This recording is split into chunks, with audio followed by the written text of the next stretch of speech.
प्रत्येक नारी और पुरुष मानक पई आजिर ही सुंदर भिडियोटी। आज आसतु आमे बढ़िया बढ़िया अनुचिंता गुड़िक जानिबा।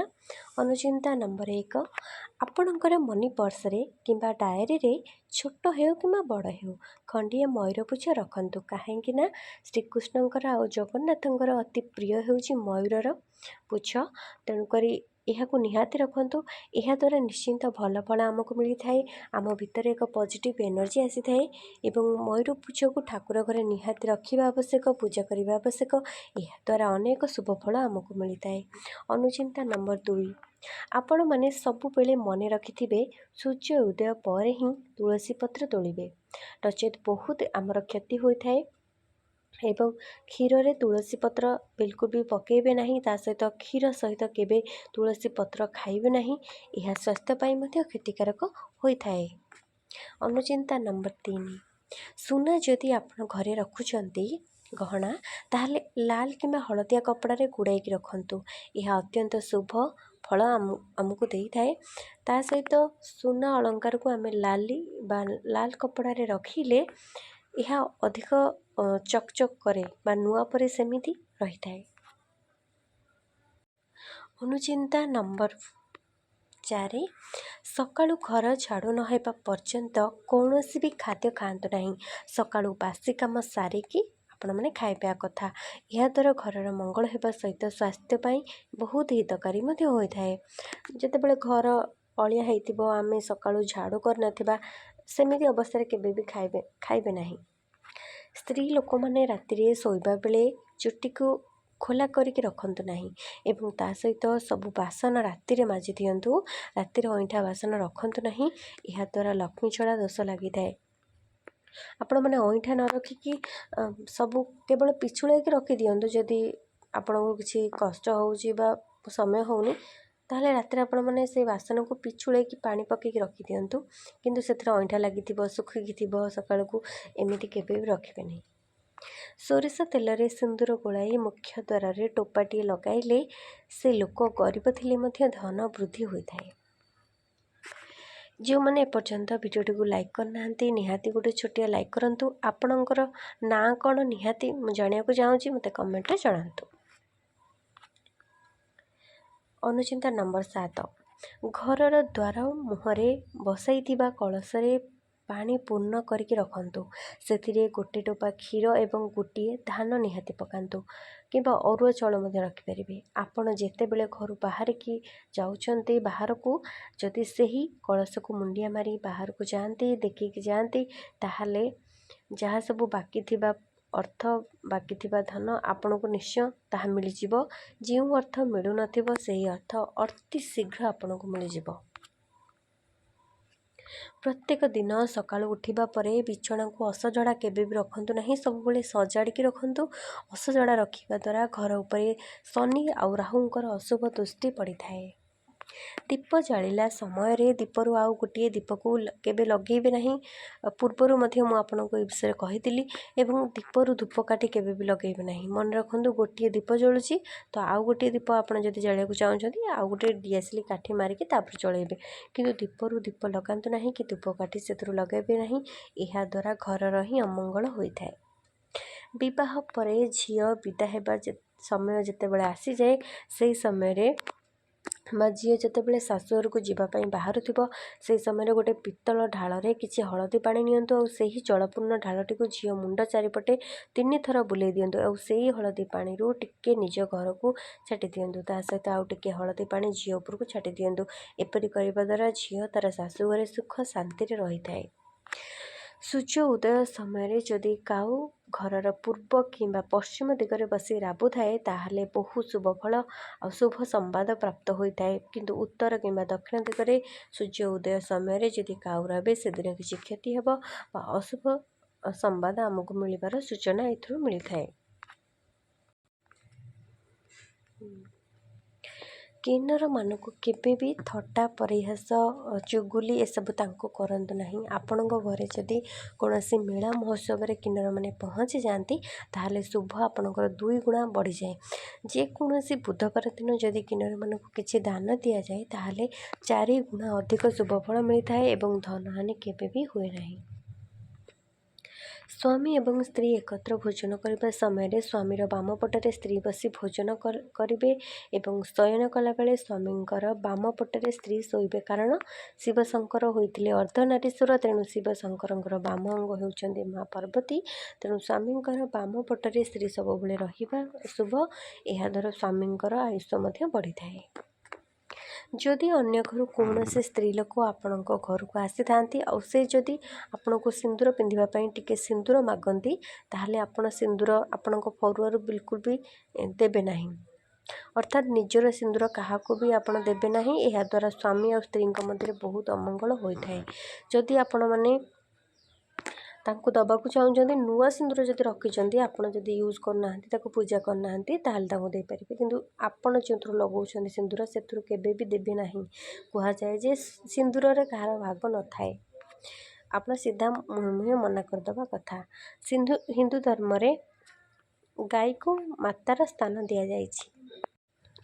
ଗୋମାତାଙ୍କ ଶରୀରରେ 33 କୋଟି ଦେବତା ବାସ କରନ୍ତି। ତେଣୁ ଗାଈକୁ ପ୍ରତ୍ୟେକ ଦିନ ରୁଟି କିମ୍ବା କିଛି ନା କିଛି ଖାଇବାକୁ ନିଶ୍ଚୟ ଦିଅନ୍ତୁ। ଏହାଦ୍ୱାରା ଆପଣଙ୍କର କୌଣସି କାର୍ଯ୍ୟରେ କେବେ ବି ବାଧାବିଘ୍ନ ଆସିନଥାଏ।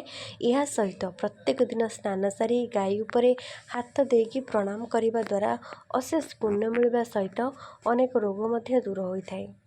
ଗାଧୋଇବା ପରେ ଓଦା କପଡ଼ା ଗାଧୁଆ ଘରେ କେବେ ବି ରଖିବା କଥା ନୁହେଁ। ଏହା ଅଶୁଭ ହୁଏ ଏବଂ ଜୀବନରେ ସମ୍ମାନ ହାନି ହେବାର ସମ୍ଭାବନା ମଧ୍ୟ ଦେଖାଦେଇଥାଏ।